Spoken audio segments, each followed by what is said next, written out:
This chest rig is lightweight, comfortable, from what I've seen, tough as nails, and it's made right here in the good old US of A by Tactical Assault Gear, or TAG. It might be a good US produced LBE option for all you LE, military, and responsible civilian sheepdogs out there. Hey guys, Nutnfancy, knocking out the review as quick as I can, efficiently as I can, and I'm coming to probably the middle portion of my testing cycle on this rig. It's called the Phalanx from TAG. I'd really like to test it for 6 more months or so, hard use it, hike around with it more. You're going to see it more on camera here in TMP, but I want to get the word out on it. It's really high value, it has so much going for it, a couple downsides. Let's kick it. I'm going to start off with versatility like I always do. That's kind of philosophy of use for your chest rig. What you see me running mostly here in the Nutnfancy project are plate carriers. In fact, one of my favorites of all time is a TAG plate carrier, especially since that price came down about 2 years or so ago. I reviewed that one a long time ago. It's very comfortable, very tough, and that's why I say this rig is going to inherit that toughness. Pretty much everything TAG puts together is just rugged. I love plate carriers, especially the real estate they offer. Okay, I'm talking about all the MOLLE or PALS webbing where I can configure my loadout however I want. You're going to lose some of that with a Phalanx rig that you see on the table. You just won't have the same amount of loadout. There's some upsides and downsides to that, and I'll get to those as I progress in the review. But I do want to make you aware that there are several types of TAG Phalanx rigs. I'm going to roll in some photos here so you have some reference. The first type, not on the table, it's called type 1 of course, is what I call a smooth front. In other words, it doesn't have MOLLE or Kangaroo Pouches on the rifle mag pouches, and it has specific built pouches on the side, I think non-detachable. Therefore MBITR radios and stuff like that. That's the type 1. The type 2 actually has MOLLE on the front, or PALS webbing, whatever you want to call it. No Kangaroo pouches, and I also think those pouches don't come off. They're sewn on. I'm talking the side utility / radio pouches. That's the type 2. The type 3 is actually a split front design. So it has a zipper running down the center section of it, perhaps a little easier to get on and off versus the other types. Different pouch configuration. It's smooth front. That's a type 3. And then on the table you're looking at my favorite of the Phalanx rig from TAG, and that's a type 4. And the reason I like the type 4 so much is because it kind of goes in line more with my own philosophy and my own needs, whether you're talking about as a reviewer, run and gunner here in the Nutnfancy project, and that is as a grab and go rig. That's what I like. Something where I don't have to spend a lot of time putting on extra holsters, simplicity, I don't have a lot of webbing running around. That's a type 4. As you can see, they have what I call Kangaroo pouches for pistol mags. Okay, and they have little magnets in them to hold them, which is a cool feature. They do work. I've tested their other pistol mag pouches by TAG, and they're sewn directly on the rifle mag pouches. That's mostly a good thing. I say mostly good because it might be bad if you don't have a pistol integrated into your system, whatever it is. You just want rifle mags. You're stuck with carrying around the pistol mag pouches. You might run a multi-tool or a knife in there or something else that would fit, like a tactical flashlight. There you go. Another thing I love about the type 4 Phalanx is that the pouches are removable. And it does come with 2, and I'm going to roll in a different coloration here. I'm going to talk about those here in a second separately. I ran this one in front of the camera. You've seen this one. This is an ATACS. This is in what they call coyote tan, basically flat desert earth. But this is a pouch as it comes from TAG. This is not woven, okay? So it hasn't been woven yet. A utility pouch on this side, and then this one they say is meant for an MX5000 tactical radio for LE. I don't have one of those, never will in my philosophy of use. You might find, I don't know, something else that will fit in there. But if you don't like it, the beauty of the Type 4 is that it has the PALS webbing. So you can weave whatever you want on the side of the Type 4. There's the versatility. On the one on the table, the ATACS version, you can see I have a SOG Seal Team Elite, or I'm sorry, Seal Pup Elite running in there. I just threw that on just by way of representation. I haven't really run and gunned with it. And then I have the MX5000 pouch on that side still. I was throwing some camera batteries or something in it. When I'm running a side holster, I'll usually run this clean, by the way, because I don't want to be bumping into stuff that will impede my speed or access to the gun. And you just might have to run a holster, talking about versatility still, with a Phalanx rig, because it doesn't have, again, real estate up here for a chest-mounted holster for a pistol, which I love running still. It does have provision for this. Okay, and there is a Walther PPQ Special Edition riding in there, and the back pocket of the Phalanx rig. And I think most of the versions, not the split front version, but most of the, I shouldn't say versions, but types will have this. Good and bad to this type of setup. The bad side is that it's not super easy to get to the pistol, especially when it's running behind magazine pouches, and that's from my own testing experience. It does come with a securing thumb brake, and actually kind of has, I have it pushed out of the way, it has this retention strap that goes over and even makes it harder to get out if you choose to run it. What I do is just peel it back and throw it into that Velcro pouch to secure it. So it's good security, but especially with the thumb strap, don't expect to get to your pistol very quickly. As you can see, there's lots of interferences from the H harness to your magazine. You do have a pistol, it is nice, not super fast. What I was doing out there running and gunning with the Phalanx is I wouldn't run this. I'm talking the retention strap. Or I would run the pistol right here in a rifle mag pouch. Maybe I would have 3 rifle mags, generally just 2 for the run and gun testing I do here in TMP. So my loadout was actually pretty light, and then I'd run the pistol in here.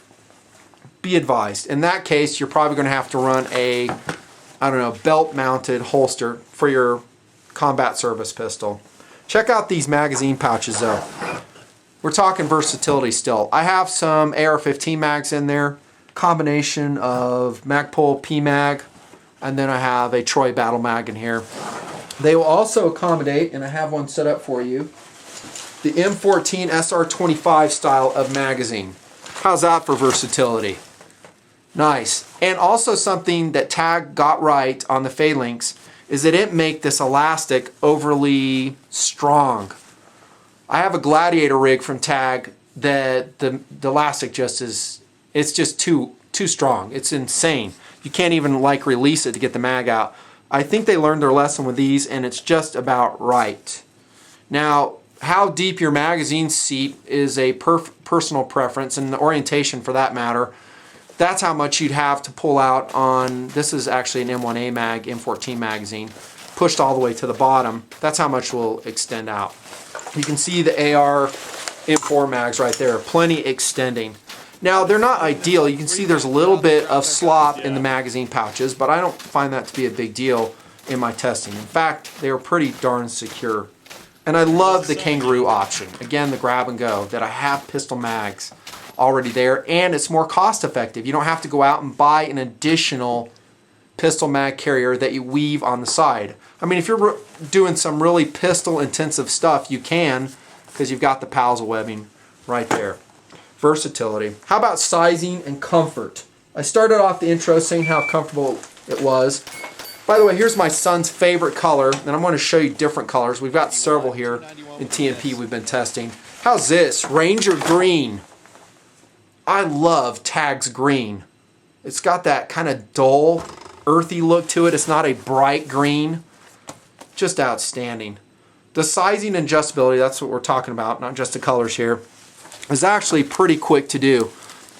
If you are really, really skinny, you'll find that the sides of the Phalanx will come around, and if you have something right here, like a magazine pouch, you might find yourself having to do a rearward reach to access it. That might be a little bit of a disadvantage for you being so skinny. I don't really fault the rig for that at all. Sizing is affected by this. These quick release buckles, by the way, you can snap on and off if you want, and just tighten them up. I always advocate the buddy concept, and a keeper for that matter. So once you adjust it to your waist, this is a waist retention strap here, just keep it like that. I just have a little Velcro keep right there. That way you don't have straps flopping all over. Really easy to do. I find it rides very securely with a load. The most I think I ever ran with it are 3 full AR mags and like 2 pistol mags. Sorry, I didn't run like a full-on combat loadout. And that might be a little bit of a disadvantage. I'm talking about the loadout capabilities of the Phalanx, depending on who you are and what you're doing. So you're basically going to have, you're looking at it, 4 rifle mags, 4 pistol mags. So 120 round combat loadout, depending on how many your pistol mags hold, maybe around 60 to 80 rounds pistol. That's still a fair amount of weight, but just be advised. The comfort is excellent on the TAG Phalanx rig. One thing we gain by not going with a plate carrier is, I don't know, more coverage of our torso area. So if we're running and sweating, which pretty much we'll always do when we're working out there, it's just going to breathe and ventilate so much better. That's the upside to it. The comfort is excellent. I also find that the padding on the shoulder straps is ideal. It's not too thick, not too thin, just like Goldilocks said, just right. The weight is also excellent. I mentioned that briefly, and I had it written down somewhere, I don't know. It is one of the lightest, very well built tactical chest rigs I've seen with this type of capability. I'm talking about pistol and rifle carriage capabilities. The weight is excellent. I couldn't really improve it. And that's made possible, by the way, by their choice of fabrics, the 500 denier Cordura. It's not that 1000 denier, which is just a little bit, I don't know, too heavy. Here's the inside look of that utility pouch. You can see it has some elastic retention straps in there for whatever you're carrying. Your frags, whatever. Another downside, however, of the H style of setup on the Phalanx, you probably already put your finger on it, is you don't really have any armor or H2O integration. I'm talking about water. Duh. Yeah, so you can't run rifle plates with it, either on the side, on the front. There you go. You're going to have to run a separate vest if and when you need them. Now, a lot of you guys won't need them, don't want them, and to you, I don't know, I wouldn't say chest rig, but a plate carrier might be just a little bit of overkill. I get it. To me, the real selling point, well, one of the real selling points of the Phalanx is that it is a great, how do I say, backpacking LBE option. Or one that when you're wearing a ruck, you would opt for. If we run a plate carrier while we're also carrying a backpack, that back panel with its pocket for the armor and the water can sometimes be very uncomfortable and interfere with the suspension system. Not so much with the Phalanx because it's open in the back. Now granted, you might have some interferences with these straps with your backpack straps. I've run it like that and I really didn't find that to be the case. By the way, TAG, what are these for? They come with a quick release buckle in them. I was thinking they're for attachment of a butt pack or something, but I'm not really sure. You could attach them like this, but I don't know why you would ever run it like this. Maybe if you're really, really, really tiny, but then your shoulder strap would go all cocky wampus. But getting back to the rucksack philosophy of use, this is a good rig to run. Clean back, most of your stuff's on the front. There you go. You're lacking armor and H2O integration. You're actually lacking belt integration too, but honestly, I don't think most of us are tying our LBE systems to our belt anymore. Like I've said in past LBE review vids, that was kind of a thing of the past. I never do it. To me, it's just more complexity where I have to like detangle straps, you know, and then I'm losing the grab and go option. Yeah, forget about it.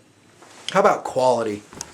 Well, I'm going to start off, I've shown you, I don't know, a couple colors already. On the table is the ATACS coloration. If you haven't already, you'll see some video of me running and gunning with that coloration. It's a good overall one. I still maintain the most effective pattern out in my area of operations is multicam. Now notice it's not full multicam because the Kangaroo Pouches are going to be in what they call Coyote Tan again. But most of it is. There you go. And then the Ranger Green is a favorite. I love that coloration. And then again the Coyote Tan. The pure Coyote Tan. Yeah, I've got 4 rigs. Testing and reviewing here in TMP for my friends, you across the world. We're talking about quality. I guess I'll look at this multicam version. Look at the stitching that TAG does. I haven't seen any stitching blowouts in any of the TAG gear that I've pretty much hard used here in the Nutnfancy project. I have heard from soldiers as well that are running TAG gear that also have nothing but good stuff to say about its durability. Wears like iron, put together right, and it also has some very cool and useful features. I talked about the pistol integration in the back pouch. I didn't talk about this. A mesh pouch. You might run a map, something thin back here. And it doesn't have, I don't know, a zipper or a Velcro, nor would I want it. If you're in a bind, you could throw a mag back there too, if you're in a hurry. But remember what I've said in other LBE vids. You got to be careful how deep you stack your rig, especially if you're going prone, laying on your chest. If you have a bunch of stacked stuff, it's uncomfortable and it's hard to access it. And like I said, running a pistol here has some disadvantages. If you choose not to, you just take out the retention strap, and now you have this pocket waiting for you. With elastics retention straps sewn in, this Velcro here is for your pistol system. So it's a storage pocket, again for something thin, I don't know, whatever you have back there. Candy bar probably will be melted by the time you get to it. And then the Phalanx also has some very good routing for whatever. Maybe it's comm cables, audio cables into your electronic hearing protector, and maybe it's some chem lights, whatever. You have vertically sewn PALS webbing right here on the shoulder strap. Really, I wish that was horizontally oriented, to be honest with you. Because then it would be a lot easier to attach, I don't know, a small fixed blade there if I needed to. A multi-tool pouch. I think it'd be a better orientation for chem lights. That's a downside. But you can route your cables right through here, which we have done. And this pulls up right here. And you can route them under here and really lock them down so they're not snagging on crap. So that's some of the quality and versatility. All the buckles are top notch, triple, double stitching on all the points, straight lines. They use LC Industries, by the way, at TAG, and I think they employ the blind folks. So they're putting together some awesome gear and they're serving society while they do it. I can't fault it at all, quality levels. And that'll take us to value on the Tactical Assault Gear Phalanx rig. When these things went on sale in November of 2011, I tweeted all my TMP Twitter followers, and that's one of the things I use my Twitter account for. If I find a great deal, I'm going to break out the word and send it to you. And those guys, TMPers I'm talking about, that took advantage of that tag sale, I think I may even told them about the Phalanx rig, scored big time. The ATACS version, the multicam, the black version were selling for $57 direct from TAG during their Thanksgiving sale. $57 for everything I'm showing you? Insane. The Coyote Tan and Ranger Green were a little bit more. Those were $75. I still think it's a steal for the quality and durability that you're seeing. Normal price, I think, right now, early 2012, for the TAG Phalanx rigs is about $115. Still worth it. Still worth it. Lightweight, super comfortable, durable, and it has the added advantage of completely integrated magazine pouches, so you don't have to fool around with adding them. Oh, before I forget, there is one minor downside to the Kangaroo pouches, and that is when you take out your mag pouch, your rifle mag pouch, you might have a little bit of this flopping around with the pistol pouch. The good news is while we did that, we didn't lose any mag pouches out there running and gunning. I didn't try it with a 1911 mag. These are the PPQ mags, double stack 9s, and they fit nice. The Glocks fit well. These pistol mag pouches have magnets in them for better retention, and they're durable. I love the Blue Force Gear Lightspeed pouches. They do kind of wear out though under hard use. A lot of insertions with your magazines. These, I think, are perhaps just a little bit more durable. So the track record I'm going to end with is just excellent here in the Nutnfancy project for all things TAG and for this Phalanx chest rig. that's the Nutnfancy review. This is highly recommended, guys. Totally worth the money. See ya.